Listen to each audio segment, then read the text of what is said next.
ಶ್ರೀರಾಘವೇಂದ್ರನಿರ್ದಿಷ್ಟಂ ಮಧ್ವರೂಪನಿದರ್ಶಕಂ ವಿದ್ಯಾಮಾನ್ಯಾಪ್ತಸದ್ವಿದ್ಯಂ ಕೃಷ್ಣತತ್ವೋಪದೇಶಕಂ ಪ್ರೀಣಯಂತಂ ಚತುರ್ಬಾಹುಂ ವಿಶ್ವಂ ಕಾಲೀಯಮರ್ದನಂ ವಂದೇ ಕೃಪಾತಪಃಪೂರ್ಣಂ ಸ್ವರೂಪೋದ್ಧಾರಕಂ ಮಮ.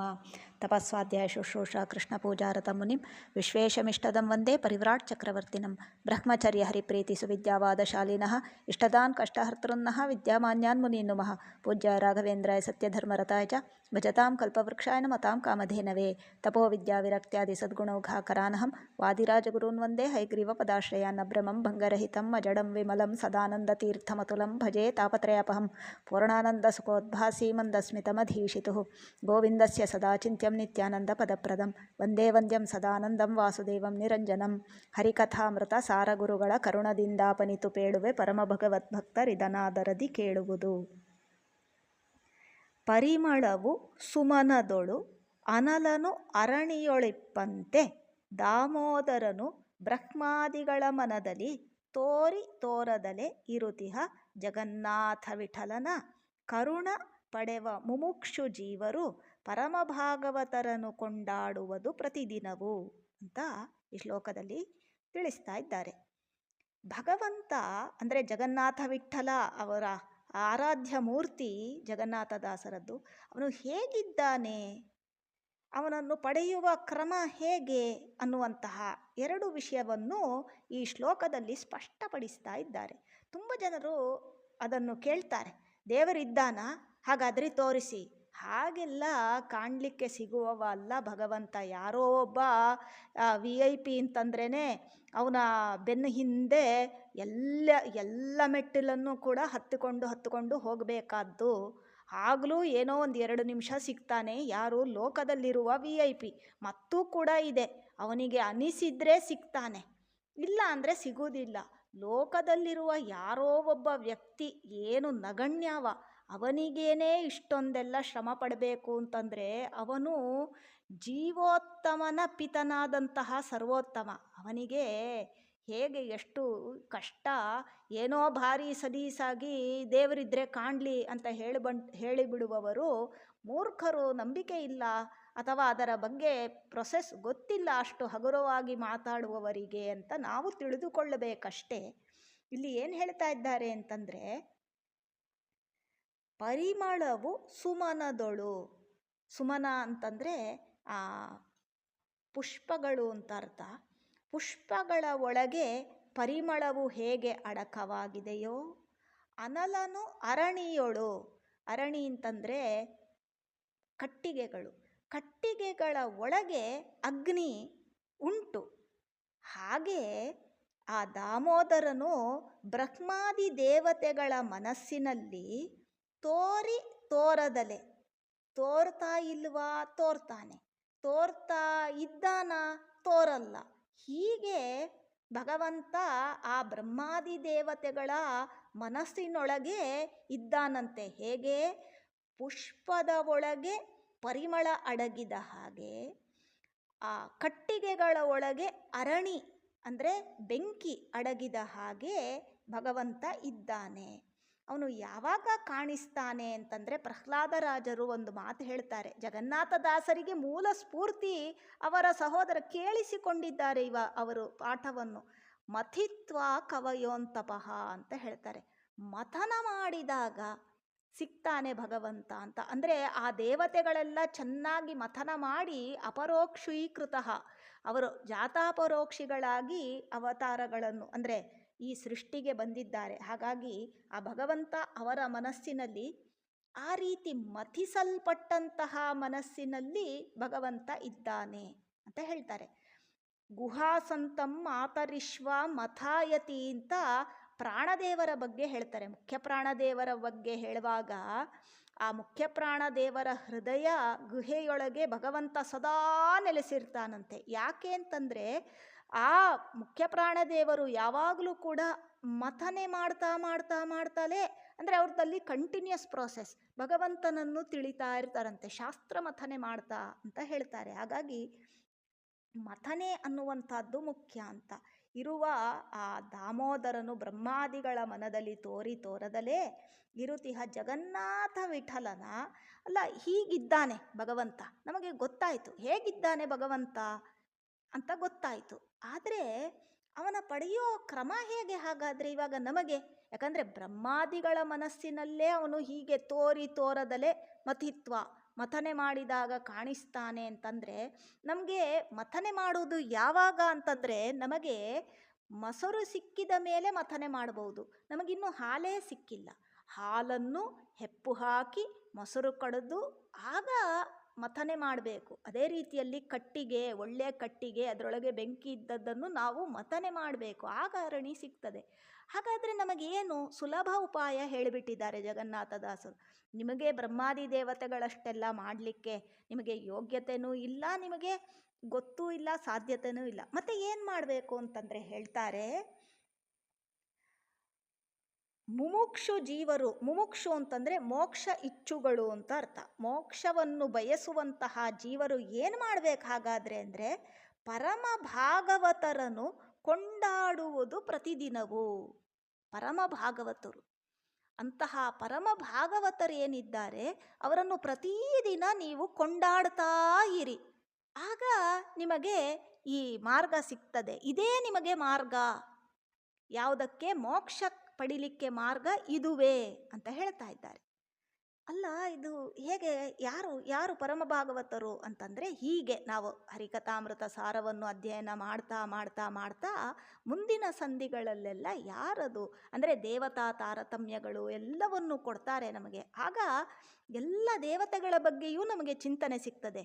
ಮತ್ತೊಂದು ಮುಖ್ಯವಾಗಿ ಪರಮ ಭಾಗವತರು ಅಂತಂದರೆ, ಈ ಭಾಗವತ ಗ್ರಂಥ ಏನಿದೆ ಅದರಲ್ಲಿ ಭಗವಂತ ಬಹಳಷ್ಟು ಮನುಷ್ಯೋತ್ತಮ, ದೇವತೆಗಳು ಜಾತಾಪರೋಕ್ಷಿಗಳು ಆಯ್ತಲ್ಲ, ಅವರಿಗೆ ಆಲ್ರೆಡಿ ಸಿದ್ಧ ಆಗಿಬಿಟ್ಟಿದೆ. ಆದರೆ ಮನುಷ್ಯರಾಗಿ ಹುಟ್ಟಿ ಸಾಧನೆಯನ್ನು ಪಡೆದುಕೊಂಡು ಮೋಕ್ಷವನ್ನು ಭಗವಂತನ ಪ್ರಸಾದ ರೂಪದಲ್ಲಿ ಪಡೆದಿದ್ದಾರೆ. ಯಾರದು ಅನ್ನುವುದನ್ನು ಭಾಗವತದ ಉದ್ದಗಲಕ್ಕೆ ತಿಳಿಸ್ತಾರೆ.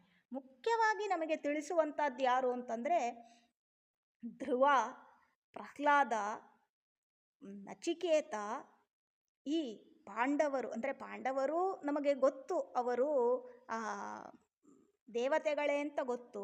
ಹೀಗೆ ಎಷ್ಟೋ ಜನ, ಅಜಾಮಿಳ, ಪೃಥು, ಪರೀಕ್ಷಿತ್, ಹೀಗೆ ಇವರನ್ನೆಲ್ಲ ತೋರಿಸಿಕೊಟ್ಟು ನೋಡಿ, ಇವರ ಹಾಗೆ ಸಾಧನೆ ಮಾಡಿ. ಒಂದೊಂದರಲ್ಲಿಯೂ ಕೂಡ ಭಗವಂತ ತೀಕ್ಷ್ಣವಾದಂತಹ ಸಾಧನೆಗೆ ತಾನೇ ಸಾಕ್ಷಾತ್ ಪ್ರತ್ಯಕ್ಷನಾಗಿ ಅಂತಹ ಜ್ಞಾನಿಗಳನ್ನು, ಅಂತಹ ಚಕ್ರವರ್ತಿಗಳನ್ನು, ಅಂತಹ ಸಾಧಕರನ್ನು ತಾನು ಸ್ವೀಕಾರ ಮಾಡಿದ್ದಾನೆ. ಅಂದರೆ ಮೋಕ್ಷವನ್ನು ಕೊಟ್ಟಿದ್ದಾನೆ ಅಂಥವರಿಗೆ, ಅಥವಾ ಉತ್ತಮತ್ವವನ್ನು ಕೊಟ್ಟಿದ್ದಾನೆ ಅಂಥವರಿಗೆ. ಅಂಥವರು ಹೇಗಿರಬೇಕು ಅನ್ನೋದನ್ನು ಕೆಲವು ದೃಷ್ಟಾಂತಗಳು. ನಮಗೆ ಧ್ರುವನ ಬಗ್ಗೆ ಗೊತ್ತು. ಧ್ರುವ ಹೇಗಿದ್ದ?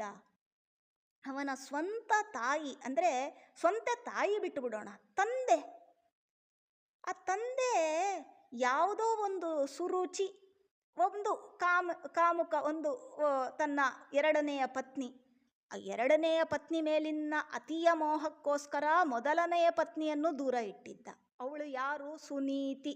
ನಮ್ಮ ಜೀವನದಲ್ಲಿ ಇದು ನಡೀತದೆ, ಯಾವಾಗಲೂ ನಡೆದ ಗತೆ ಅಂತ ಅಲ್ಲ. ನಾವು ಇದನ್ನು ನಮ್ಮ ಜೀವನದಲ್ಲಿ ಅಳವಡಿಸಿಕೊಂಡಾಗ ನಮಗೆ ಭಗವಂತ ತೋರ್ತಾನೆ ಅಂತಾರೆ. ಏನದು ಅಂತಂದರೆ, ನಮಗೂ ಕೂಡ ನಾವು ಉತ್ಥಾನಪಾದರೆ, ನಮಗೆ 2 ಪತ್ನಿಯರು ಇರ್ತಾರೆ. ಅಂದರೆ ನಮ್ಮ ಮನಸ್ಸು ಸಂಕಲ್ಪ ವಿಕಲ್ಪ, ಒಳ್ಳೆದ್ದನ್ನು ಎಷ್ಟೋ ಬಾರಿ ಬೇಡ, ಸುನೀತಿ, ದೂರ ಇರಲಿ, ದೇವರು ನಮ್ಮ ಮನೆಯಲ್ಲಿ ದೂರ, ಏನೋ ದಿನಕ್ಕೊಂದು ಅರ್ಧ ಗಂಟೆ ಪೂಜೆ ಮಾಡಿ ಅಲ್ಲಿ ಪೆಟ್ಟಿಗೆ ಕಟ್ಟಿಟ್ಟು ಈ ಕಡೆ ಬಂದುಬಿಟ್ರೆ ಮುಗಿದು ಹೋಯಿತು. ಹಾಗೆ ದೂರದಲ್ಲಿ ಇದೆ ನಮ್ಮಲ್ಲಿ ನೀತಿ, ಧರ್ಮ, ಇವೆಲ್ಲ. ಇನ್ನೇನು ಇಡೀ ದಿನ ರುಚಿಯ ಕಡೆಗೇನೆ ನಮಗೆ ಸರಿ. ಆ ಸುನೀತಿಯ ಪುತ್ರ ಅಂದರೆ ಆ ಒಳ್ಳೆ ಧರ್ಮ ಮಾಡಿದ್ರಿಂದ ಏನೋ ಒಂದು ಹುಟ್ಟಿದೆ ಮಗು. ಆ ಮಗುವನ್ನು ಕೂಡ, ಅಂದರೆ ಮಗು ಅಂತಂದರೆ ನಮಗೆ ಒಳ್ಳೆ ಫಲ ಬರ್ತಾ ಉಂಟು ಅಂತ, ನಮ್ಮ ಜೀವನದ್ದೇ ಇದು ಕಥೆ. ಅದನ್ನು ಕೂಡ ನಾವು ದೂರ ಮಾಡಿಬಿಡ್ತೇವೆ ಈ ರುಚಿಯನ್ನೇ ಹಚ್ಚಿಕೊಂಡು. ಏನು ಧ್ರುವತ್ವ ಅಂತಂದರೆ ದೃಢ, ದಾರ್ಢ್ಯ ಅಂತ ಅರ್ಥ. ಆ ಧ್ರುವತ್ವವನ್ನು ನಾವು ಏನು ಮಾಡ್ತೇವೆ? ಅರಣ್ಯಕ್ಕೆ ಕಳಿಸಿಬಿಡ್ತೇವೆ. ಯಾರು ಗಟ್ಟಿಯಾಗಿ ಯಾವುದೋ ಒಂದು ಫಲ ಬರ್ತದೆ ಅದನ್ನು ನಾವು ದೂರೀಕರಿಸಿಬಿಟ್ಟು ಈ ಸುರುಚಿಗೆ ನಾವು ಕಟ್ಟಿಕೊಂಡಿರ್ತೇವೆ. ಅದರಿಂದ ಏನಾಯಿತು? ಆ ಧ್ರುವನಿಗೇನಾಯಿತು ಅಂತಂದರೆ ಭಾರೀ ಒಳ್ಳೆ ಫಲ ಸಿಗ್ತದೆ. ಭಾರಿ ಒಳ್ಳೆ. ಆರಾಧಯ ಅಧೋಕ್ಷಜ ಪಾದ ಪದ್ಮಂ ಅಂತ ಹೇಳ್ತಾರೆ ನಾರದರು. ಸುನೀತಿ ಹೇಳ್ತಾಳೆ. ಅಂದರೆ ನಮಗೆ ಧರ್ಮ ಮಾರ್ಗವನ್ನು ಹಿಡಿದಾಗ ಏನಾಗತ್ತೆ ಅಂತಂದರೆ ಭಗವಂತನನ್ನು ಕಾಣುವಂತಹ ಒಂದು ಸಾಧನೆಯ ಮಾರ್ಗ ಸಿಗ್ತದೆ. ಅದೇ ಸುರುಚಿಯನ್ನು ಇಟ್ಟುಕೊಂಡ್ರೆ ಮುಂದೆ ಬರ್ತದೆ ಅವಳ ಕತೆ. ಏನಾಗ್ತದೆ, ಇವನೇನೋ ಉದ್ಧಾರ ಆಗಿಬಿಟ್ಟ ಧ್ರುವ, ಏನು ಕಷ್ಟಪಟ್ಟ. ತಾತ್ಕಾಲಿಕವಾದಂತಹ ಕಷ್ಟ ಅನ್ನುವಂಥದ್ದು ಸಾಧನೆಯ ಮಾರ್ಗದಲ್ಲಿ ಖಂಡಿತ ಸಿಗುತ್ತದೆ, ಖಂಡಿತ ಸಿಗ್ತದೆ. ಅದನ್ನು ನಾವು ತಪ್ಪಿಸ್ಕೊಳ್ಳಿಕ್ಕಾಗುವುದಿಲ್ಲ. ಆದರೆ ಕಠಿಣವಾದ ಸಾಧನೆಯನ್ನು ಮಾಡಿದಾಗ ಧ್ರುವನಿಗೆ ಸಾಕ್ಷಾತ್ ನಾರಾಯಣ ಹೇಗೆ ಧ್ರುವ ತಪಸ್ಸು ಮಾಡ್ತಾನೆ ಅಂದರೆ ಮೊದಲು ಹಣ್ಣು, ಆಮೇಲೆ ಪತ್ರಗಳು, ಆಮೇಲೆ ಕೆಲವು ತಿಂಗಳು ನೀರು, ಇನ್ನು ಕೆಲವು ತಿಂಗಳು ಉಸಿರಾಟವನ್ನು ಸ್ತಂಭನೆ ಮಾಡ್ತಾನಂತೆ. ಕೊನೆಗೆ ಕುಂಭಕ ಪ್ರಾಣಾಯಾಮವನ್ನು ಮಾಡಿಕೊಂಡು ಉಸಿರನ್ನು ಒಳಗೆ ತಗೊಂಡು ಅಲ್ಲಿ ಹೃದಯ ಗುಹೆಯಲ್ಲಿ ಆ ಧ್ರುವ ಯಾವಾಗ ಆ ಅಧೋಕ್ಷಜ ವಾಸುದೇವರೂಪಿ ಪರಮಾತ್ಮನ ತಪಸ್ಸನ್ನು ಮಾಡಿದ ಆಗ ಪ್ರಜ್ವಲಿಸುವ ಆ ರೂಪ ಒಳಗೆ ಕಂಡಿತಂತೆ. ಆಗ ಹೊರಗೆ ಬಂದು ಸಾಕ್ಷಾತ್ತಾಗಿ ಆ ಭಗವಂತ ವಾಸುದೇವರೂಪಿ ಪರಮಾತ್ಮ ಹೊರಗೆ ಅವನ ಕಣ್ಣಿಗೂ ಕೂಡ ತನ್ನ ದರ್ಶನವನ್ನು ಮಾಡಿಸಿಕೊಡ್ತಾನೆ. ಕಪೋಳಕ್ಕೆ ಶಂಖವನ್ನು ತಾಕಿಸ್ತಾನಂತೆ. ಶಂಖ ಅಂತಂದರೆ ಸಂಪತ್ತು ಅಂತ ಅರ್ಥ, ಲಕ್ಷ್ಮೀ ದೇವಿ ಸಂಪತ್ತು ಅಂತ ಅರ್ಥ, ವಾಕ್ ಅಂತ ಅರ್ಥ, ಎಲ್ಲವೂ ಅವನಿಗೆ ಕೊಡ್ತಾನೆ. ಕೊಟ್ಟಾಗ ಧ್ರುವ ವಾಪಸ್ ಹೋಗ್ತಾನೆ. ಹೇಗಿರ್ತಾನೆ ಸಾಧಕರು ಅಂತ. ಧ್ರುವ ವಾಪಸ್ ಹೋಗ್ತಾನೆ. ಆಯಿತು ಮಗು ಹೋಗು, ಇನ್ನು ನೀನು ರಾಜ್ಯಭಾರ ಆಗ್ಲಿಕ್ಕುಂಟು, ಇನ್ನು ಮತ್ತೆ ನಿನಗೆ ಧ್ರುವಲೋಕ ಅಂತ ಹೇಳ್ತಾನೆ. ಅಂದರೆ ಧ್ರುವನನ್ನು ತನ್ನ ಅಳಿಯನನ್ನಾಗಿ ಮಾಡಿಕೊಳ್ತಾನೆ ಭಗವಂತ ಅಂತ. ಶಿಂಶುಮಾರ ರೂಪ ಪರಮಾತ್ಮ ಅಂದರೆ ಧ್ರುವಲೋಕದಲ್ಲಿ ಭಗವಂತ ಶಿಂಶುಮಾರ ರೂಪದಿಂದ ಇರ್ತಾನೆ. ಹೀಗೆ ಧ್ರುವ ಮೆರೀತಾನೆ. ಆದರೆ ವಾಪಸ್ ಪಟ್ಟಣಕ್ಕೆ ಬಂದಾಗ ಆ ಸುರುಚಿದ್ದೇನಾಗತ್ತೆ ಕತೆ. ಅವಳು ಮತ್ತೆ ಅವಳ ಮಗ ಉತ್ತಮ ಅನ್ನುವವ ಕಾಳ್ಗಿಚ್ಚಿನಲ್ಲಿ ಕೊಲ್ಲಲ್ಪಡ್ತಾನೆ. ಅಂದರೆ ಈ ರುಚಿಯ ಬೆನ್ನ ಹಿಂದೆ ನಾವು ಹೋದರೆ ಒಂದಾ ಅದೇ ಸಾಯ್ತದೆ ಅಥವಾ ನಮ್ಮನ್ನೂ ಸೇರಿಸಿಕೊಂಡು ಸಾಯ್ತದೆ. ಈ ಧ್ರುವ ಅವಳೇನು ಹೇಳಿರ್ತಾಳೆ ಅಂದರೆ, ನನ್ನ ಮಗನಾಗಿ ಹುಟ್ಟಿದ್ರೆ ನಿನಗೆ ಉತ್ತಾನಪಾದನ ತೊಡೆ ಅಂತ ಹೇಳಿರ್ತಾಳೆ.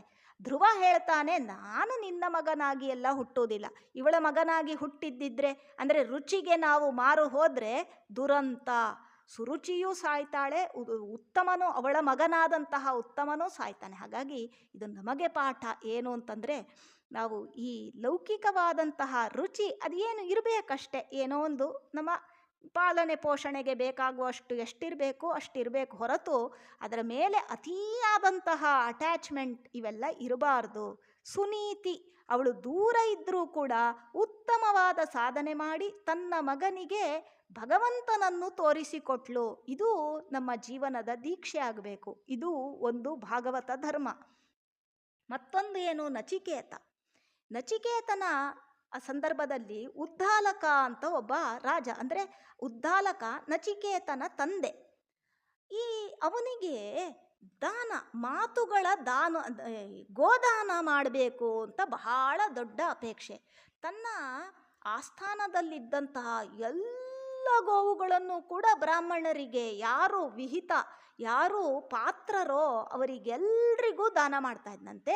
ಕೆಲವೊಂದು ಪಾತ್ರರೋ ಅಪಾತ್ರರೋ ಅಥವಾ ಗೋವು ದಾನಕ್ಕೆ ಯೋಗ್ಯವೋ ಅಲ್ವೋ, ಕೊನೆಗೆ ಏನು ಆ ತೃಣವನ್ನೂ ತಿನ್ನಲಿಕ್ಕಾಗದೇ ಇರುವಂತಹ ಗೋವುಗಳಿತ್ತಂತೆ, ನೀರನ್ನೂ ಕುಡಿಲಿಕ್ಕಾಗದೇ ಇರುವಂತಹ ಗೋವುಗಳಿತ್ತಂತೆ, ಅದನ್ನೂ ಕೂಡ ದಾನ ಮಾಡಿದ ಅಂತೆ ಉದ್ದಾಲಕ. ಅಂದರೆ ದಾನ ಅನ್ನುವಂತಹದ್ದು ಒಳ್ಳೆಯ ವಿಷಯ, ಆದರೆ ಧರ್ಮವನ್ನರಿತುಕೊಂಡು ದಾನ ಮಾಡಬೇಕು ಅಂತ ಹೇಳ್ತಾರೆ. ಹೀಗೆ ಮಾಡಿದಾಗ ಸಣ್ಣ ಮಗು ನಚಿಕೇತ ಅವನು ಹೇಳಿದ್ನಂತೆ ಅಪ್ಪನಿಗೆ, ಅಪ್ಪ ಇದು ಸರಿಯಲ್ಲ, ಈ ರೀತಿ ದಾನ ಮಾಡೋದು ಸರಿಯಲ್ಲ ಅಂತ ಹೇಳ್ತಾರೆ. 3 ಸಲ ಹೇಳ್ತಾರಂತೆ. ಅಪ್ಪ ಕೇಳೋದಿಲ್ಲ. ಅಪ್ಪನಿಗೇನೋ ಅಹಂಕಾರ, ತಾನು ದೊಡ್ಡವ, ಇವನ ಅಪ್ಪ ಅಂತ ಅಹಂಕಾರ. ಜೊತೆಗೆ ನಾನು ದಾನ ಮಾಡ್ತಾ ಇದ್ದೇನೆ, ಪುಟಾಣಿ ಇವನು ಯಾರು ಕೇಳಲಿಕ್ಕೆ. ನಾವು ನಮಗಿಂತ ಸಣ್ಣವರಾದರೂ ಕೂಡ ಅವರು ಸರಿಯಾದ್ದನ್ನು ಹೇಳಿದರೆ ಖಂಡಿತವಾಗಿ ಅದನ್ನು ಗಮನಿಸಬೇಕು ಅಂತ ಶಾಸ್ತ್ರ ಹೇಳ್ತದೆ. ಆ ಪುಟ್ಟ ಮಗು ಕೊನೆಗೆ ಅವನು ಯೋಗ್ಯತೆ, ಬಹಳ ದೊಡ್ಡ ಯೋಗ್ಯತೆ ನಚಿಕೇತಸಿನದ್ದು, ಅವನು ಕೇಳೇ ಬಿಡ್ತಾನೆ, ಅಪ್ಪ ಹಾಗಾದರೆ ನನ್ನನ್ನು ಯಾರಿಗೆ ದಾನ ಮಾಡ್ತೀಯ ಹೇಳು ಅಂತ. ನೀನು ಎಲ್ಲ ದಾನ ಮಾಡ್ತಾ ಇದ್ದಿ ಅಂದರೆ ಅಂತ ಹೇಳ್ತೀಯಲ್ಲ, ನನ್ನನ್ನು ಯಾರಿಗೆ ದಾನ ನಿನ್ನನ್ನು ಯಮನಿಗೆ ದಾನ ಮಾಡ್ತೇನೆ ಹೋಗು ಅಂದರೆ ಎಷ್ಟು ಅಹಂಕಾರದಲ್ಲಿ ಮಗನೂ ಗಮನಕ್ಕೆ ಬರುವುದಿಲ್ಲ. ತಾನು ಮಾಡುವಂತಹ ಒಂದು ಏನು ಭಾರೀ ದಾನವೇ ಶ್ರೇಷ್ಠ. ಖಂಡಿತ ಹೌದು, ಖಂಡಿತ ಹೌದು, ಅವನು ಮಾಡ್ತಾ ಇರೋದು ಸತ್ಕಾರ್ಯ. ಆದರೆ ಅದರ ಜೊತೆಗೆ ಯಾವಾಗ ಈ ರೀತಿ ಅಹಂ ಅವಲ್ಲ ಅಥವಾ ಏನು ಭಾರಿ ಸುಪೀರಿಯಾರಿಟಿ ಬರ್ತದೆ, ಆಗ ಆ ಸಣ್ಣ ಮಗು ಹೇಳ್ತು, ನನಗಿಂತ ಮುಂಚೆ ಎಷ್ಟೋ ಜನ ಹೋಗಿದ್ದಾರೆ ಯಮನ ಪಟ್ಟಣಕ್ಕೆ, ನಾನು ಆದಮೇಲೂ ಎಷ್ಟೋ ಜನ ಬರ್ತಾರೆ, ನನಗೇನು ಭಯ ಇಲ್ಲ ಅಂತ ಸೀದಾ ಎದ್ದುಕೊಂಡು ಯಮನ ಪಟ್ಟಣಕ್ಕೆ ಹೋಗತ್ತಂತೆ ಮಗು ನಚಿಕೇತ. ಆಗ ಅಲ್ಲಿ ಯಮನ ಮನೆಯಲ್ಲಿ ಶ್ಯಾಮಲೆ ಹೇಳ್ತಾಳಂತೆ, ಇಲ್ಲ ಮಗು, ಆ ಪತಿ ಹೊರಗಡೆ ಹೋಗಿದ್ದಾರೆ, ಬರ್ತಾರೆ, ಅಲ್ಲಿ ತನಕ ನೀನು ಹೊರಗಡೆ ಕೂತ್ಕೋ ಅಂತ. ಯಾಕೆ ಅಂತ ಕೇಳಿದರೆ ಎರಡು ಅರ್ಥ ಇದಕ್ಕೆ. ಶ್ಯಾಮಲೆ ಪತಿವ್ರತೆ, ಮತ್ತೊಬ್ಬ ಮಗುವಾದರೂ ಆಗಲಿ ಪರಪುರುಷ ಅವನನ್ನು ಒಳಗಡೆ ಮನೆಯಲ್ಲಿ ಬಿಡಬಾರ್ದು ಅನ್ನುವಂಥದ್ದು ಇದು ನೀತಿಶಾಸ್ತ್ರ. ಇನ್ನೊಂದೇನು ಅಂತಂದರೆ, ಮುಖ್ಯವಾದ ಅಂಶ ಏನು ಅಂತಂದರೆ, ನಚಿಕೇತಸ್ಸು ಸೀದಾ ಹೊರಟಿದ್ದಾನೆ ತನ್ನದ್ದೇ ಆದಂತಹ ದೇಹದಿಂದ. ಅಲ್ಲಿ ಆ ಯಮನ ಪಟ್ಟಣದಲ್ಲಿ ಶಿಕ್ಷೆಗೆ ಪಾತ್ರರಾದವರು ಮಾತ್ರ ಬರಬೇಕು ಹೊರತು ನರಕಕ್ಕೆ ಇವನು ನರಕಯೋಗ್ಯ ಅಲ್ಲ ಅನ್ನುವಂಥದ್ದು ಕೂಡ. ಹಾಗಾಗಿ ಹೊರಗಡೆ ಅವನಿಗೆ ಚೇರ್ ಹಾಕಿ ಕೂಡಿಸಿರ್ತಾರೆ, ಅತಿಥಿ ಅಂತ. ಅವನಿಗೆ ಸತ್ಕಾರವನ್ನು ಮಾಡ್ತಾ ಹೇಗೆ ಅಂದರೆ ವಿವರಿಸ್ತಾರೆ, ಅಗ್ನಿಯ ಸ್ವರೂಪದಲ್ಲಿ ಇರ್ತಾನಂತೆ. ಅತಿಥಿಯಾದವ ಯಾವಾಗಲೂ ಮನೆಗೆ ಬರುವವರಲ್ಲಿ ನಾವು ಭಗವಂತನನ್ನು ಕಾಣಬೇಕು ಅಂತ ಹೇಳ್ತಾರೆ. ಆ ಅತಿಥಿಯಾಗಿ ಅಗ್ನಿ ಸ್ವರೂಪದಲ್ಲಿದ್ದಾನೆ ಅಂತ ಶ್ಯಾಮಲೆ ಯಮ ಬಂದ ಕೂಡಲೇ ಹೇಳ್ತಾನೆ. ಆಗ ಯಮಧರ್ಮದೇವರು ಅವನಿಗೆ ಬಹಳ ಉಪದೇಶಗಳನ್ನು ಮಾಡ್ತಾರೆ. ಕೊನೆಗೆ ನಚಿಕೇತ ಕೇಳ್ತಾನೆ, ನನಗೆ ಮೋಕ್ಷದ ಮಾರ್ಗವನ್ನು ತಿಳಿಸಿಕೊಡು ಅಂತ ಹೇಳಿದಾಗ, ಆವಾಗ ಇಲ್ಲ ಮಗು, ನನಗೆ ಅದು ಅಷ್ಟು ಅದಿಲ್ಲ, ಉಳಿದದ್ದು ನಿನಗೆ ಏನು ಬೇಕು, ಯಾಕಂದರೆ ಮೋಕ್ಷ ಪ್ರದನಾದವ ಅದು ಭಗವಂತ ಮಾತ್ರ, ಆ ಪೋರ್ಟ್ಫೋಲಿಯೋ ಭಗವಂತನಿಗೇ ಸೀಮಿತ ಆದದ್ದು.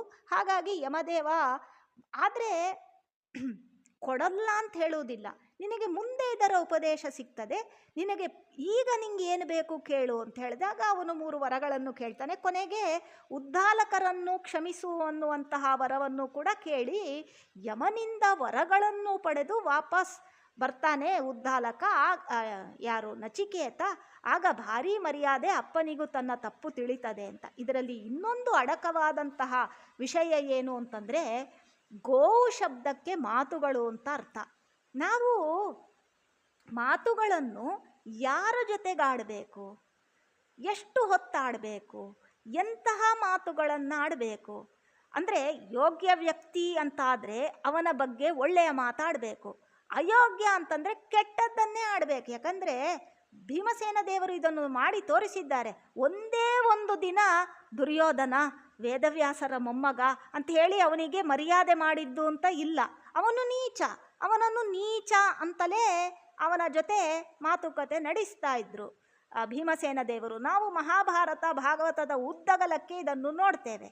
ಹಾಗಾಗಿ ಗೋವು ಅಂತಂದರೆ ಮಾತುಗಳು, ಯಾರ ಬಗ್ಗೆ ಎಂತಹ ಮಾತುಗಳನ್ನು ಆಡಬೇಕು ಅನ್ನುವಂಥದ್ದು ಒಂದು. ಇನ್ನೊಂದು ಏನೋ ಬೇಡವಾದ ಮಾತು ಅಂದರೆ, ಅಲ್ಲಿ ಹೇಳ್ತಾರಲ್ಲ, ನಿಸ್ತೇಜವಾದ ಗೋವುಗಳು ಅಥವಾ ಏನೋ ಕಡ್ಡಿ ತಿನ್ನಲಿಕ್ಕೂ ಆಗದೆ ಇರುವಂತಹ ಗೋವುಗಳು, ನೀರು ಕುಡಿಲಿಕ್ಕೂ ಹುಲ್ಲು ಕಡ್ಡಿ ತಿನ್ನಲಿಕ್ಕೂ ಆಗದೆ ಇರುವಂಥ, ಅಂದರೆ ನಮ್ಮಲ್ಲಿ ಕೆಲವು ನಿಸ್ತೇಜವಾದ ಮಾತುಗಳು, ಉಪಯೋಗ ಇಲ್ಲದ ಮಾತುಗಳನ್ನು ಇರ್ತಾವೆ. ಇದನ್ನು ಆಡಲಿಕ್ಕೆ ಹೋಗಬಾರ್ದು ಅಂತ ಅರ್ಥ. ಅದನ್ನು ಅಲ್ಲೇ ಸಾಯಲಿಕ್ಕೆ ಬಿಡಬೇಕು ಅಂತ ಅರ್ಥ. ಇದು ಗೋದಾನ ಅಂತಂದರೆ ಮಾತುಗಳು. ನಾವು ಗೋವು ಅಂದರೂ ಮಾತು ಅಂದರೂ ಒಂದೇ ಅರ್ಥ. ನಾವು ಮಾತುಗಳನ್ನು ಹೇಗೆ ಆಡ್ತೇವೆ ಜನರ ಜೊತೆಗೆ, ಇದೂ ಕೂಡ ಮುಖ್ಯ. ನಾವು ಹಾಳು ಹರಟೆ ಹೊಡಿತಾ ಇರ್ತೇವೆ 24 ತಾಸು. ನಾವು ಇದರಿಂದ ನಮಗೆ ಎಷ್ಟು ಉಪಯೋಗ ಇದೆ ಅನ್ನುವಂಥದ್ದನ್ನು ನಾವು ತಿಳಿಬೇಕು. ಹಾಗಾಗಿ ಅನಗತ್ಯವಾದಂತಹ ಮಾತುಗಳನ್ನು ಆಡಬಾರ್ದು. ಮತ್ತು ಆಡುವ ಮಾತುಗಳು ಹೇಗಿದೆ, ಅದರ ಪಾತ್ರರ ಬಗ್ಗೆ, ಯಾರ್ಯಾರ ಜೊತೆಗೆ ಯಾರ್ಯಾರ ಬಗ್ಗೆ ಯಾವ ರೀತಿಯ, ಯಾರೋ ಅಯೋಗ್ಯನಾದವ ಅವನು ಭಾರೀ ಒಳ್ಳೆಯವ ಅವನ ಬಗ್ಗೆ ಅಂತ ಹೀಗೆಲ್ಲ ಅಲ್ಲ. ಯಾರು ಅಯೋಗ್ಯನೋ ಅವನನ್ನು ಅಯೋಗ್ಯ, ಯಾರು ಯೋಗ್ಯನೋ ಅವನನ್ನು ಯೋಗ್ಯ, ಸರಿಯಾದ ತಕ್ಕಡೆಯಲ್ಲಿಟ್ಟು ಮಾತಾಡಿ. ಇದಕ್ಕರ್ಥ ಲೋಕದಲ್ಲಿ ಎಲ್ಲರನ್ನು ಬೈದುಕೊಳ್ತಾ ನಿಷ್ಠುರರಾಗಬೇಕು ಅಂತ ಅರ್ಥ ಅಲ್ಲ. ಆದರೆ ಯಥಾರ್ಥವಾದಂತಹ ಜ್ಞಾನವನ್ನು ಪಡೆದು ಅಂತಹ ಮಾತುಗಳನ್ನು ಆಡಬೇಕು ಅಂತ ಅರ್ಥ. ಇನ್ನು ಪ್ರಹ್ಲಾದರಾಜರು ಒಳ್ಳೆ ಭಾಗವತರು. ಆ ಭಾಗವತರು ಅವರ ಬಗ್ಗೆ ನಮಗೆ ಎಲ್ಲ ಗೊತ್ತಿದೆ, ನಮಗೆ ಇನ್ನೇನು ತಿಳಿಬೇಕಾದ ಅಂಶ ಇಲ್ಲ. ಸ್ವಂತ ತಂದೆ ಹಿರಣ್ಯಕಶಿಪು, ತನ್ನದೇ ತಂದೆ. ಪ್ರಹ್ಲಾದ ರಾಜರಿಗೆ ಇಡೀ ಲೋಕದ ಆಧಿಪತ್ಯವನ್ನು ಪಡ್ಕೊಂಡಿದ್ದ ಹಿರಣ್ಯಕಶಿಪು. ಆದರೂ ಕೂಡ ಪ್ರಹ್ಲಾದ ರಾಜರು ಅವರು ಹೇಳಿದ್ರು, ಶ್ರವಣಂ ಕೀರ್ತನಂ ವಿಷ್ಣೋಹ ಸ್ಮರಣಂ ಪಾದಸೇವನಂ. ಮೊದಲು ನಮ್ಮ ಸಾಧನೆ ಮುಖ್ಯ. ನಾವು ಬದುಕಿರುವುದು ಒಂದಿಷ್ಟು ಕಾಲ ಅಂತ ಇದೆ. ಆ ಕಾಲದಲ್ಲಿ ನಾವು ಯಾರದ್ದೋ ಒತ್ತಡಕ್ಕೆ ದೇವರನ್ನು ದೂಷಿಸುವುದು, ದೇವರನ್ನು ನಿಂದಿಸುವುದು, ಅಥವಾ ಅದಕ್ಕೆ ವಿರುದ್ಧವಾದಂಥ ಕಾರ್ಯ ಮಾಡುವುದು, ಏಕಾದಶ್ಯಾದಿಗಳನ್ನು ಮಾಡದೆ ಮತ್ತೊಬ್ಬರ ಒತ್ತಾಯಕ್ಕೆ ನಾವು ಏಕಾದಶ್ಯಾದಿಗಳನ್ನು ಬಿಟ್ಟು ಬಿಡೋದು. ಪ್ರಾಣ ಹೋದರೂ ಪರವಾಗಿಲ್ಲ, ಏಕಾದಶಿ ಮಾಡ್ರಿ ಅಂತ ಹೇಳಿದ್ದಾರೆ. ಪೂಜ್ಯ ಪೇಜಾವರ ದೊಡ್ಡ ಸ್ವಾಮಿಗಳು ಒಂದು ಮಾತು ಹೇಳ್ತಾ ಇದ್ರು, ಹುಲ್ಲು ಕಡ್ಡಿ ಉರಿಸಿದ್ರೆ ಅದು ಎಷ್ಟು ಮಹಾ ಹೊತ್ತು ಉರಿತದೆ, ಆದರೆ ಎಷ್ಟು ಹೊತ್ತು ಉರಿತದೋ ಅಷ್ಟು ಹೊತ್ತು ದಗದಗ ಅಂತ ಉರಿದು ಬಿಡುತ್ತೆ. ಹಾಗೆ ನಮ್ಮ ಜೀವನ ಇರಬೇಕಂತೆ. ಅಂದರೆ ಭಗವತ್ ಪರವಾದಂತಹ ವಿಷಯವನ್ನು ಹೇಳುವುದರಲ್ಲಿ ಏನೋ ಸ್ವಲ್ಪ ಆದರೂ ತೊಂದರೆ ಇಲ್ಲ, ಆದರೆ ಅಷ್ಟು ಪ್ರಜ್ವಲಮಯವಾದಂತಹ ಜೀವನ ನಮ್ಮದಾಗಬೇಕು. ಇಲ್ಲ ನಿಸ್ತೇಜವಾಗಿ ಯಾರ್ಯಾರಿಗೋ ಅಂಟಿಕೊಂಡು ಯಾರ್ಯಾವ್ದು ಹತ್ರನೋ ಅನ್ನಿಸಿಕೊಂಡು ಏನೇನನ್ನೋ ಮಾತಾಡಿಕೊಂಡು ಇರುವುದು ಅಂತಂದರೆ ಅಂತಹ ಜೀವನವೇ ವ್ಯರ್ಥ ಅಂತ ಹೇಳ್ತಾರೆ. ಹೀಗೆ ಪ್ರಹ್ಲಾದ ರಾಜರ ಕತೆ ನಮಗೆ ಗೊತ್ತು. ಇನ್ನೂ ಕೆಲವು ದಿಕ್ಸೂಚಿಗಳು ನಮಗೆ ಇದ್ದಾವೆ. ದೃಪದ ರಾಜನ ಕತೆ ಇದು ಸಾಮಾನ್ಯ ಬಹಳಷ್ಟು ಜನ ಗಮನಿಸುವುದಿಲ್ಲ.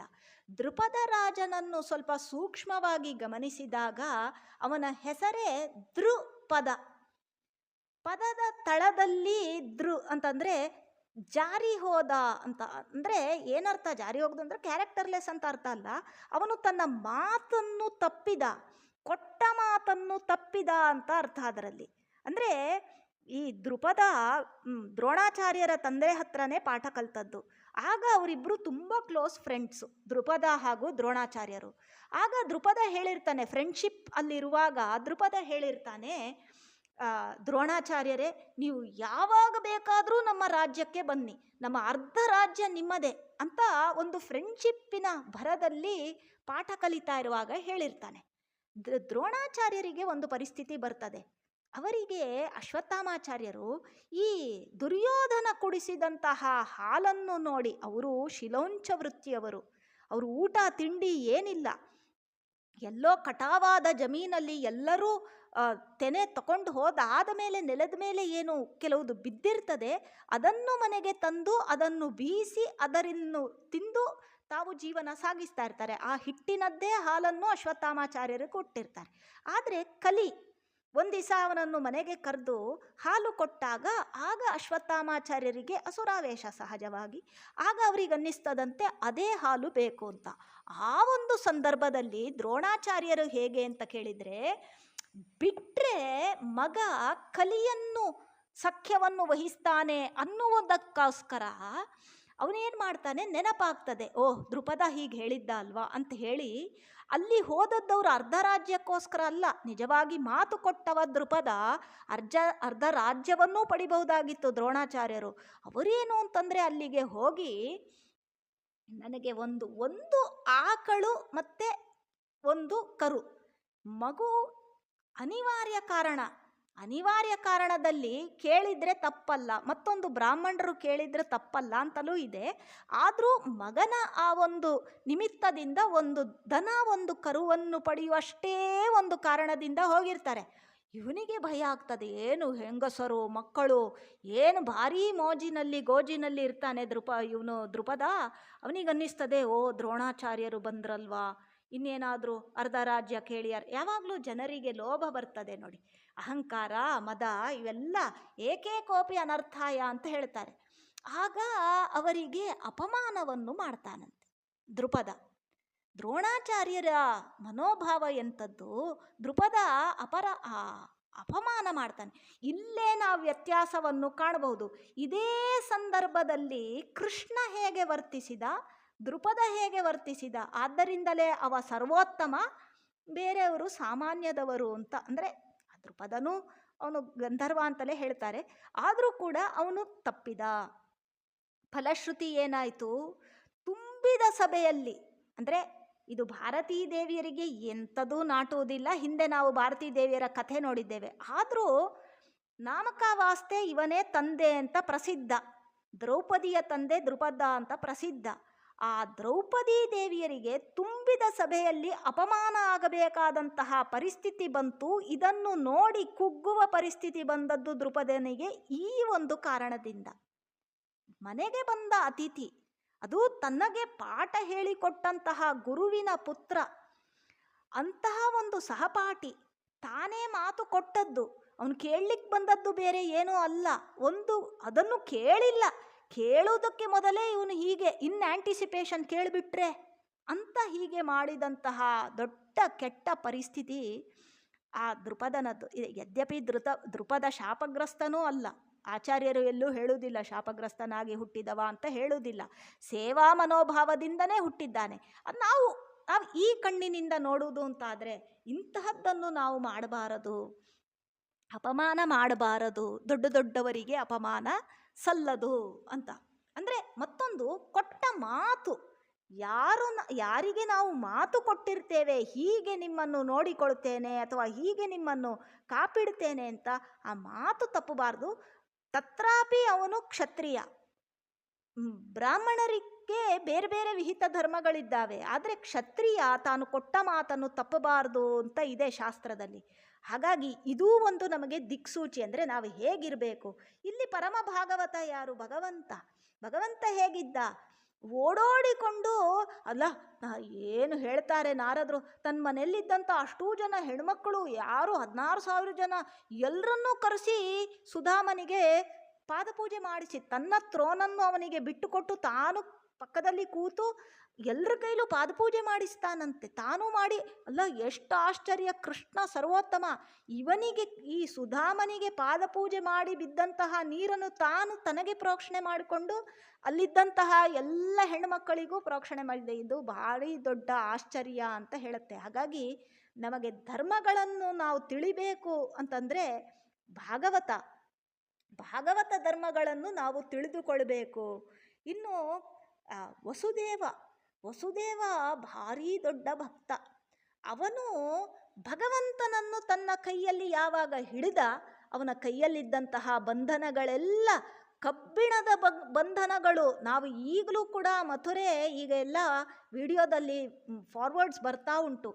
ಈಗ ನಾವು ನೋಡಿದರೂ ಕೂಡ ಅಂತಹ ಗಟ್ಟುಗಟ್ಟಾದ 6 ಇಂಚು ಥಿಕ್ನೆಸ್ಸಿನ ಕಬ್ಬಿಣದ ಆ ಒಂದು ಮಥುರೆ, ಅದನ್ನು ಬಿಡಿಸಿಕೊಂಡು ಹೊರಗಡೆ ಹೋಗಲಿಕ್ಕಾದರೂ ಹೇಗೆ ಸಾಧ್ಯ? ಭಗವಂತನನ್ನು ಹಿಡಿದ ಅದೇ ರೀತಿ ನಮ್ಮ ಸಂಸಾರದ ಬಂಧನ. ಭಗವಂತನ ಕಾಲು ಹಿಡಿದ ಕೈಯಲ್ಲಿದ್ದಂತಹ ಬಂಧನಗಳೆಲ್ಲ ಹೊರಟು ಹೋಯಿತು. ಪುನಃ ಹೆಣ್ಣುಮಗಳು, ಅಂದರೆ ಇದು ಸುಮ್ಮನೆ ಹೇಳೋದು ಲೌಕಿಕವಾಗಿ, ಹಣದ ಕೈ ಹಿಡಿದ ಕೈಗೆ ಪುನಃ ಬಂಧನ ಬಂತು. ಅಂದರೆ ನಾವು ಎಷ್ಟರವರೆಗೆ ಭಗವಂತನ ಕೈ ಹಿಡಿತೇವೆ, ಭಗವಂತನ ಕಾಲು ಹಿಡಿತೇವೆ, ನಮ್ಮ ಬಂಧನ ಬಿಟ್ಟು ಹೋಗ್ತದೆ. ಅದೇ ಲೌಕಿಕ ಆಕರ್ಷಣೆಗೆ ಯಾವಾಗ ಹೋಗ್ತೇವೆ, ಕೈಗೆ ಬಂಧನ ಬರ್ತದೆ. ಎಲ್ಲವೂ ಕೂಡ, ಅಂದರೆ ಒಂದೊಂದು ಕೂಡ ಇನ್ನೂ ಭಾಗವತದಲ್ಲಿ ಬಹಳ ಕಥೆಗಳಿದ್ದಾವೆ. ಕಥೆಗಳಲ್ಲ, ನಡೆದ ಘಟನೆಗಳು. ಅದನ್ನು ನಾವು ನಮ್ಮ ಜೀವನಕ್ಕೆ, ಉತ್ಥಾನಪಾದ ಅಂದರೆ ಯಾರು, ನಮ್ಮ ಜೀವನಕ್ಕೆ ಅಳವಡಿಸಿಕೊಳ್ಳಿಕ್ಕೆ, ನಾವು ಅದರದ ಅನುಸಂಧಾನವನ್ನು ಪಡೀಲಿಕ್ಕೆ ನಾವು ತಾಕತ್ತನ್ನು ಪಡೆದುಕೊಂಡಿರಬೇಕು. ಅದೇ ರೀತಿಯಲ್ಲಿ ದಾಮೋದರ ಅಂತ ಒಂದು ಶಬ್ದ ಪ್ರಯೋಗ ಮಾಡಿದ್ದಾರೆ. ದಾಮೋದರ ಶಬ್ದಕ್ಕೇನರ್ಥ ಅಂತಂದರೆ, ಯಶೋದೆ ಭಗವಂತನ ಹೊಟ್ಟೆಗೆ ಕಟ್ಲಿಕ್ಕೆ ಹೋದ್ಲಂತೆ. ಜಂಗುಲಂ ನ್ಯೂನಂ, 2 ಅಂಗುಲ, 2 ಇಂಚು ಕಡಿಮೆ ಆಗ್ತಾ ಇತ್ತಂತೆ.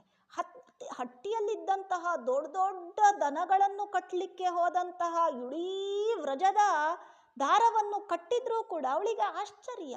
ಇಷ್ಟೇ ಪುಟ್ಟ ಹೊಟ್ಟೆ ಭಗವಂತನದ್ದು. ದಾಮೋದರ ಅಂತ, ದಾಮ ಶಬ್ದಕ್ಕೆ ಪಾಶ ಅಂದರೆ ಹಗ್ಗ ಅಂತ ಅರ್ಥ. ಕಟ್ಟಲಿಕ್ಕೆ ಹೋದರೆ ಎಷ್ಟು ದೊಡ್ಡ ಹಗ್ಗ ಕಟ್ಟಿದ್ರೂ ಕೂಡ 2 ಅಂಗುಲ, ಇಂಚು ಕಡಿಮೆ ಬೀಳ್ತಾ ಇತ್ತಂತೆ. ಇದು ಏನು ಸೂಚಿಸ್ತದೆ ಅಂದರೆ, ಆ ಯಶೋದೆಯಲ್ಲಿ ಭಗವಂತನ ಬಗ್ಗೆ ಪ್ರೀತಿ ಇತ್ತು, ಒಂದು ಭಕ್ತಿ ಇರಲಿಲ್ಲ, ಒಂದು ವೈರಾಗ್ಯ ಇರಲಿಲ್ಲ ಅಂತ. ಅಂದರೆ ಭಗವಂತ ಸರ್ವೋತ್ತಮ ಅನ್ನುವಂತಹ ಜ್ಞಾನ, ಅಂದರೆ ಭಕ್ತಿ ಅಂತಂದರೆ ಮಾಹಾತ್ಮ್ಯ ಜ್ಞಾನಪೂರ್ವಕವಾದಂತಹ ಪ್ರೀತಿಯನ್ನು ಭಕ್ತಿ ಅಂತ ಹೇಳ್ತಾರೆ. ಅದು ಒಂದಿರಲಿಲ್ಲ. ಮತ್ತು ವೈರಾಗ್ಯ ಇರಲಿಲ್ಲ. ಯಾಕಂದರೆ ನಾನು ಕಟ್ಟೇ ಬಿಡ್ತೇನೆ ಅವನನ್ನು ಅಂತ ಹಠ, ಇದು ಕಡಿಮೆ ಆಗಿತ್ತು. ಅಯ್ಯೋ ನೀನು ಕಟ್ಲಿಕ್ಕೆ ಸಿಗಲ್ವಲ್ಲಪ್ಪ ಅಂತ ಹೇಳಿ ನೀನೇ ಅನ್ಯಥಾ ಶರಣಂ ನಾಸ್ತಿ, ನೀನೇ ಭಗವಂತ ಅಂತ ಹೇಳಿದ ಕೂಡಲೇ ಆ ಪುಟ್ಟ ಕರುವಿಗೆ ಅಲ್ಲಿ ತನಕ ವ್ರಜದ ಹೆಣ್ಣುಮಕ್ಕಳ ಸೀರೆ ವಲ್ಲಿ ಎಲ್ಲ ತಂದು ಕಟ್ಟಲಿಕ್ಕೆ ಪ್ರಯತ್ನ ಮಾಡಿದ್ದಾಳೆ, ಆಗಲಿಲ್ಲ. ನೀ ಕಟ್ಲಿಕ್ಕಾಗಲ್ವಲ್ಲ, ನೀನೇ ಸರ್ವೋತ್ತಮ ಅಂದರೆ ದಾಸ್ಯ, ನೀನು ಭಗವಂತ ಅಂತ ಜ್ಞಾನ, ನನಗೆ ಮತ್ತೇನೂ ಬೇಡ, ನಾನು ನಿನಗೆ ನೀನು ಹಾಲು ಮೊಸರು ಏನು ಬೇಕಾದರೂ ತಗೊಂಡು ಎಲ್ಲ ಈಶಾವಾಸ್ಯಮಿದಂ ಅಂತ ಒಪ್ಪಿಸಿಬಿಟ್ಲು. ಆಗ ಪುಟ್ಟ ಕರುವಿಗೆ ಕಟ್ಟುವ ಹಗ್ಗ, ಚಿಕ್ಕ ಹಗ್ಗದಿಂದ ತಾನು ಕಟ್ಟಲ್ಪಟ್ಟ ಅಂತ ಹೇಳ್ತಾರೆ. ದಾಮೋದರ ಅಂತ ಈ ಶಬ್ದವನ್ನು ಪ್ರಯೋಗ ಮಾಡಿದ್ದಾರೆ. ಹಾಗಾಗಿ ಆ ಭಗವಂತನನ್ನು ಈ ರೀತಿ ಅನುಸಂಧಾನ ಮಾಡಬೇಕು. ಬಹಳ ಬಹಳ ಬಹಳ ತತ್ವಗಳಿದ್ದಾವೆ. ಒಂದು ಚಿಕ್ಕ ಶ್ಲೋಕದಲ್ಲಿ ನಾವು ಚಿಂತನೆ ಮಾಡಲಿಕ್ಕೆ ಸಾಧ್ಯ ಇಲ್ಲ. ಸಂತತಂ ಚಿಂತೆಯೇನಂತಂ, ಇಡೀ ದಿನ ನಾವು ಅದಕ್ಕೂ ಪೂರ್ವಭಾವಿಯಾಗಿ ಕೇಳಬೇಕು. ಕೇಳಿದಾಗ ಮಥನೆ ಮಾಡಬೇಕು. ಮಥನೆ ಮಾಡೋದು ಹೇಗೆ?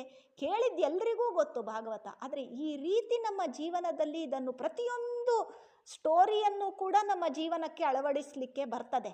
ನಮಗೆ ಭಯ ಆದಾಗ ಧ್ರುವನ ಚಿಂತನೆ, ಧ್ರುವನ ಕಾಪಾಡಲಿಲ್ವಾ ನನ್ನನ್ನು? ಪರೀಕ್ಷಿತ್ ಗರ್ಭಕ್ಕೆ ಬ್ರಹ್ಮಾಸ್ತ್ರವನ್ನು ಬಿಟ್ಟರು ಅಶ್ವತ್ಥಾಮಾಚಾರ್ಯರು, ಭಗವಂತನನ್ನು ಚಿಂತನೆ ಮಾಡಿದ್ಲು ಕುಂತಿ ಮತ್ತೆ ಉತ್ತರೆ. ಆ ಎಲ್ಲ ಸುಭದ್ರಳ ಸುತ್ತ, ಅದಕ್ಕೆ ಅವಳಿಗೆ ಸುಭದ್ರ ಅಂತ ಅರ್ಥ. ಭಗವಂತ ಭದ್ರತೆಯನ್ನು ಕೊಡುವವ ಭಗವಂತ. ಯಾಕಂದರೆ ನಾವು ಗರ್ಭದಲ್ಲಿ ಹೋಗಿ ನಾವು ಮಗುವನ್ನು ಕಾಪಾಡಲಿಕ್ಕಾಗತ್ತಾ? ಅಥವಾ ಬ್ರಹ್ಮಾಸ್ತ್ರದ ಮುಂದೆ ನಾವು ಯಾರು? ಇಡೀ 14 ಲೋಕ ಉರಿದು ಹೋಗ್ತದಂತೆ ಬ್ರಹ್ಮಾಸ್ತ್ರದಿಂದ. ಆವಾಗ ಭಗವಂತ ಪ್ಯಾರಾ ಹಾಕಿದ ಅಂತೆ ಕಾವಲು. ಅಂದರೆ ಭಗವಂತನ ನಾವು ನೆನೆದರೆ ಸರಕ್ಷಿತಾ ರಕ್ಷತಿ ಯೋಹಿ ಗರ್ಭೆ, ಇಂತಹ ಭಗವಂತ ನಮ್ಮನ್ನು ಕಾಪಾಡ್ತಾನೆ ಅನ್ನುವಂತಹ ಭರವಸೆಯನ್ನು ನಾವು ಮೊದಲು ಇಟ್ಟುಕೊಳ್ಬೇಕು ಅಂತ ಹೇಳ್ತಾ ಈ ಮಂಗಳಾಚರಣೆಯ ಸಂಧಿಯ ಒಂದು ಉಪಸಂಹಾರವನ್ನು ಮಾಡ್ತಾ, ಇನ್ನು ಮುಂದೆ ಕರುಣಾಸಂಧಿ ಪ್ರಾರಂಭ ಆಗಲಿಕ್ಕಿದೆ. ಸಮರ್ಪ್ಯ ಕೃತ್ಯಾನಿ ಕೃತೀಕೃತಾನಿ ವ್ಯಾಸಾಯ ಭೂಮ್ನೆ ಸುಕೃತಾನಿ ತಾವತ್ ಕರಿಷ್ಯಮಾಣಾನಿ ಚ ತಸ್ಯ ಪೂಜಾಂ ಸಂಕಲ್ಪಯಾಮಾಸ ಸ ಶುದ್ಧ ಬುದ್ಧಿ ಅಂತ ಹೇಳ್ತಾ ಈ ಮಂಗಳಾಚರಣೆಯ ಸಂಧಿಯ ಚಿಂತನೆಯನ್ನು ಪೂಜ್ಯ ಗುರುಗಳಂತರ್ಯಾಮಿ ರಾಯರಂತರ್ಯಾಂ ಭಾರತೀಯ ಪ್ರಾಣಾಂತರ್ಗತ ಲಕ್ಷ್ಮೀಪತಿ ಶ್ರೀ ಗೋಪಾಲಕೃಷ್ಣ ಅಭಿನ್ನ ಲಕ್ಷ್ಮೀಪತಿ ಶ್ರೀ ವೇದವ್ಯಾಸಾರ್ಪಿತಮಸ್ತು ಅಂತ ಹೇಳ್ತಾ, ಯಸ್ಸರ್ವಗುಣ ಸಂಪೂರ್ಣ ಸರ್ವದೋಷ ವಿವರ್ಜಿತ ಪ್ರಿಯತಾಂ ಪ್ರಿಯತೆಯವಾಲಂ ವಿಷ್ಣುರ್ಮೇ ಪರಮಸ್ಸುಹೃತ್ ಶ್ರೀಮಧ್ವೇಶಾರ್ಪಿತಮಸ್ತು.